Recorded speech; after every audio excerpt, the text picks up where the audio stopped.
Fala pessoal, o Mairo Vergara por aqui com mais um dia do Daily Grind, mais um dia compartilhando com vocês os meus estudos diários de inglês. Comecei essa série alguns dias atrás, até vou mudar aqui para 005, né, porque isso aqui provavelmente vai se alongar, vai ser uma série bem longa, né, como eu disse, essa é uma forma de eu mesmo me comprometer a estudar inglês todo dia, de vocês aprenderem algo junto comigo e também de eu motivar vocês vendo que eu estudo todo dia, acredito que vocês vão se motivar também a estudar todo dia. Como sempre, só para contextualizar, caso você não tenha visto nenhum dos vídeos anteriores dessa série, eu estou lendo este livro, The Lean Startup. É um livro sobre empreendedorismo, livro fantástico. Todo dia eu leio, não muito, leio e escuto ao mesmo tempo, tá? Então eu tenho esse livro, a versão em áudio, leio e escuto aproximadamente 13, 14, 15 páginas, estou na página 72 no momento, e sempre que eu leio, eu anoto algumas coisas interessantes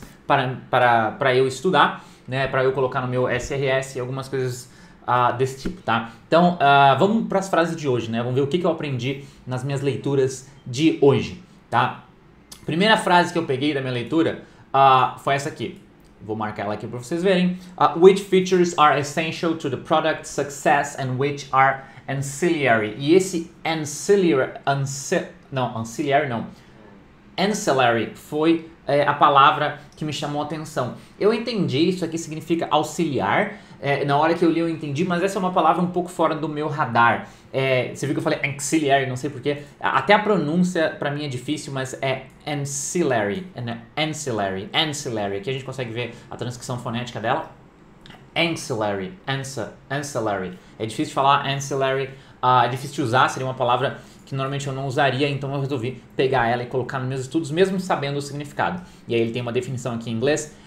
Ancillary to something significa providing necessary support to the main work or activities of an organization, né? E aí tem o sinônimo auxiliary, que é auxiliar. Então isso aqui significa auxiliar, tem exemplo, ancillary staff services equipment, ou seja, equipamento, né, auxiliar, serviços auxiliares. Não sei se tem uma outra tradução além de auxiliar, mas enfim, é um sinônimo de auxiliary, né?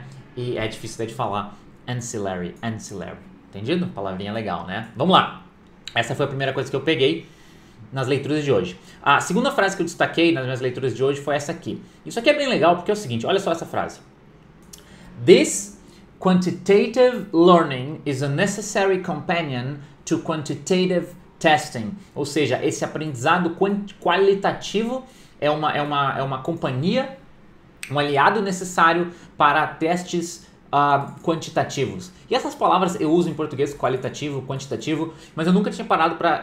eu entendi, outro caso que eu entendi o que eu estava lendo, mas eu quis estudar um pouco mais a fundo, principalmente a pronúncia que eu não estava certo. Então, nesse caso aqui, qualitative, né? Qualitative, tá? Lembrando que eu não foco em ter aquela pronúncia igual ao nativo, eu foco em ter uma pronúncia correta, boa, suficiente. Então se minha pronúncia sair um pouquinho fora, não tá quase igual ao do nativo, não tem problema, as pessoas vão me entender.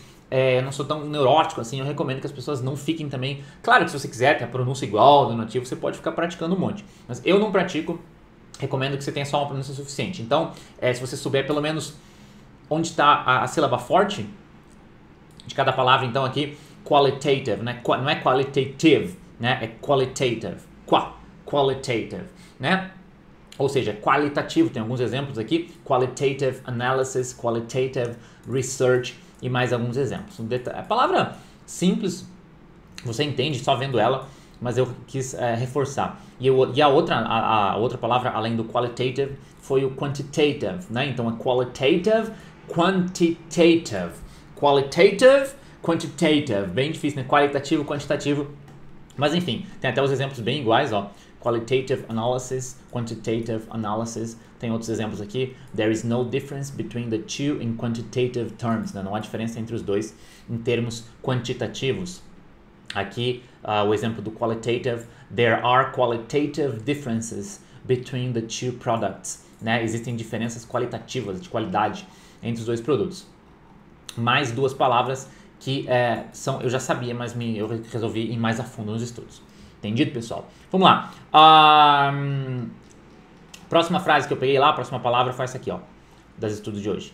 Yet, despite all the work, she is so far creating one-off wins and no closer to knowing if her vision will be able to scale, né? Então, seria ainda assim, apesar de todo o trabalho dela, ela está até o momento, né, so far creating, né, one-off wins.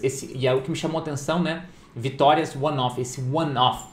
Quando eu vi, eu pensei, pô, deve ser único, deve ser uma coisa que só acontece uma vez. E eu tava certo, mas era um termo que não estava no meu radar. Fui procurar significado de one-off, e eu achei as seguintes descrições, né? Done, made or happening only once and not repeated. Ou seja, né, feito ou o que aconteceu somente uma vez e não se repetiu. Por exemplo, one-off tax deductible donations to charity, né? Doações que acontecem uma vez, que são deduzíveis de impostos, não sei nem como é que traduz isso aqui, para caridade, tá? Importante é entender que one-off, nesse caso, significa uma coisa que acontece só uma vez e não se repete. Outro exemplo, something done, outra explicação. Something done, made or happening only once, not as part of a regular sequence, né? E aí tem um exemplo, the meeting is a one-off, ou seja, a reunião, o encontro vai acontecer só uma vez. Bem legal esse termo, um termo que com certeza eu nunca usaria numa conversa, talvez ainda não vá usar, preciso de mais segurança, digamos assim, mas é bem legal saber, porque às vezes a gente vê one-off e fica meio perdido, então muito legal. Vamos lá, próxima frase que eu tirei do texto foi essa aqui. What could we see in real time that would serve as a proxy for the value participants were gaining from volunteering? E aqui nessa frase, tá? Frase um pouco complexa, mas esse termo aqui, né?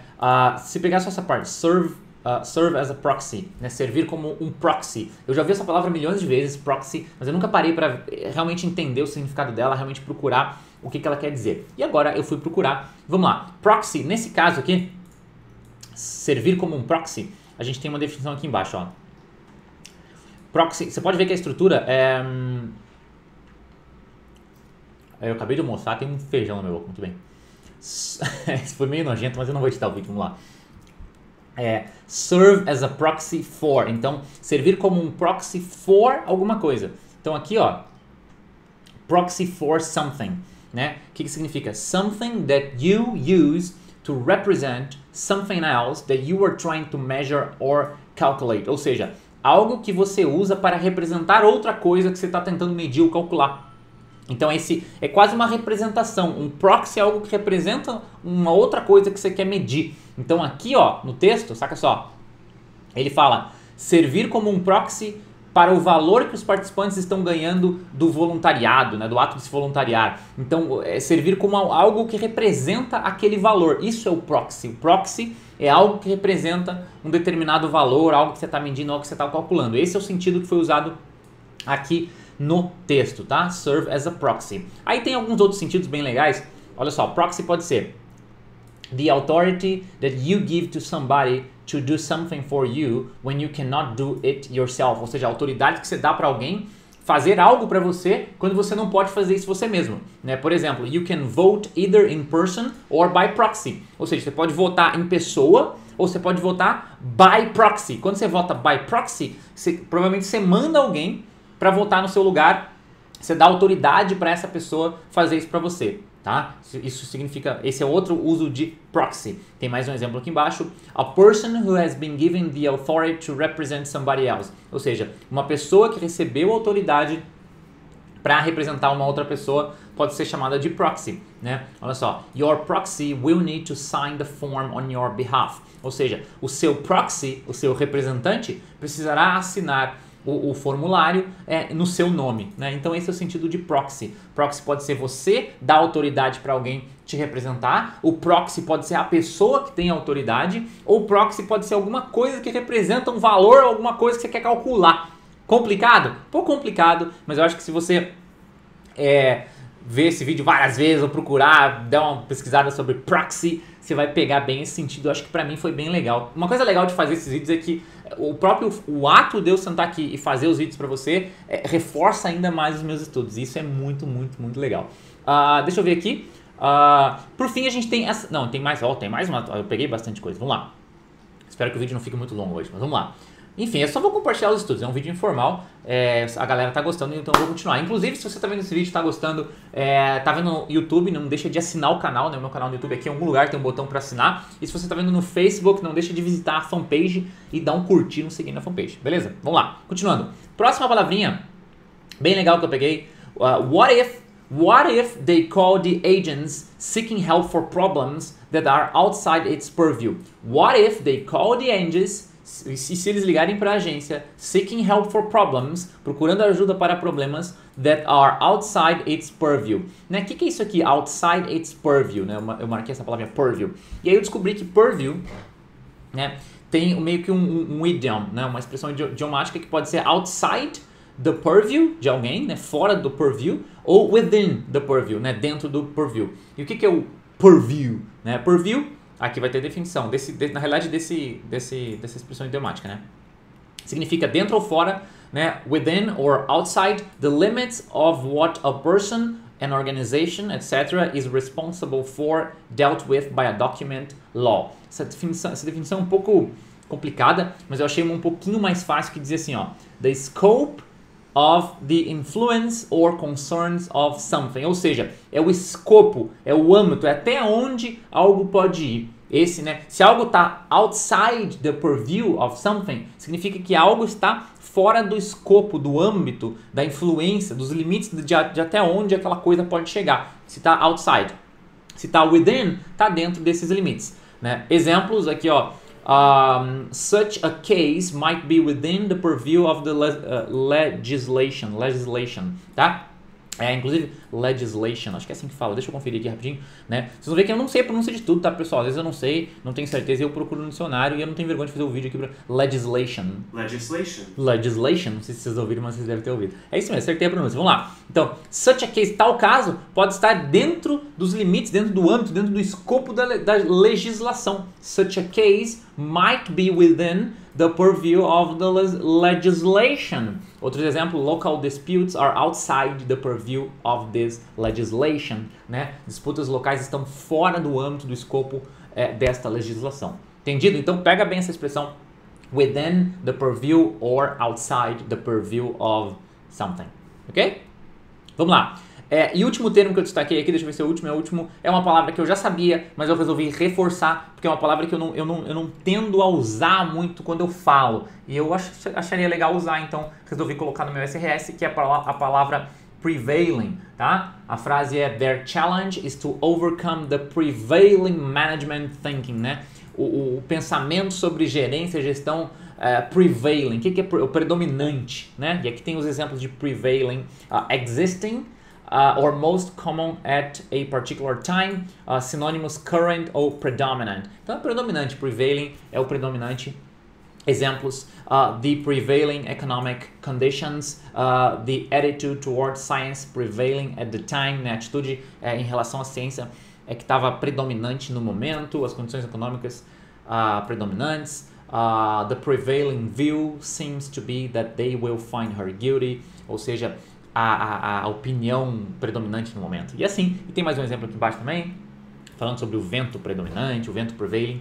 Mas pessoal, essas foram as frases que eu aprendi nas leituras de hoje, tá? As frases e as palavras, espero que isso ajude vocês, espero que isso motive vocês a estudar inglês todo dia, que nem eu estou tentando fazer aqui nos vídeos, e espero que vocês também aprendam comigo algumas palavras, algumas frases legais. Eu sei que esses vídeos são um pouco avançados, mas, enfim, como eu disse, é só uma maneira de eu compartilhar o que eu estou fazendo, não é diferente dos meus vídeos com dicas de inglês, que eu faço também quase todo dia, que aí sim são voltados mais para dicas não mais práticas, mas mais voltadas para o âmbito geral dos estudos que qualquer pessoa em qualquer nível pode usar. Beleza, pessoal? Então é isso aí, um grande abraço, bons estudos, não deixe de assinar o meu canal no YouTube, se você está vendo no YouTube, não deixe de curtir a minha fanpage no Facebook, se você está vendo no Facebook, e a gente se vê nos próximos vídeos com mais dicas e estudos de inglês. Um grande abraço e até mais!